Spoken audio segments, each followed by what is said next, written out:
என்னது சடனாக புவியீர்ப்பு சக்தி இல்லைன்னா இப்படியும் நடக்குமா? ஃபஸ்ட்டு 1 மினிட்லேயே நீங்கள் வெயிட்லெஸ் ஆகிடுவீங்க. நீங்கள் பறக்க ஆரம்பிப்பீங்க. உங்களை சுற்றி இருக்க எல்லா பொருளும் மேலே பறக்கும். நீங்கள் கீழ விழ மாட்டீங்க, மேலே தான் மிதப்பீங்க. நெக்ஸ்ட்டு 10 மினிட்ஸில் கிராவிட்டி இல்லைன்னா காற்று இருக்காது. அட்மாஸ்பியர் மெதுவாக ஸ்பேஸ்க்கு வெளியேற ஆரம்பிக்கும். சுவாசிக்கவே கஷ்டப்படுவீங்க.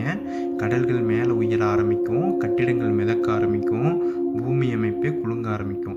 எர்த்து கிராவிட்டி இல்லாமல் நின்று இருக்க முடியாது. இதனால் சில நிமிடங்களுக்கு அப்புறம் 3 திசை மாறி விலகி போயிடும். பூமி சூரியனை சுற்றுவதை நிறுத்திடும்.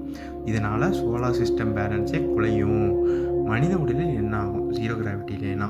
ரத்த தலைப்பகுதிக்கு செல்லும். முகம் வீக்கம் போல தோன்றும். தசைகள் பலவீனமாகும். எலும்பு அடர்த்தி குறையும். ஆனால் எர்த்தில் கிராவிட்டி முழுக்க போயிட்டா நீங்கள் இவ்வளோ நேரம் உயிரோடு இருக்க முடியாது. ஆக்சிஜன் இல்லாமல் தான் முதல்ல பாதிக்கப்படுவீங்க. So congratulations.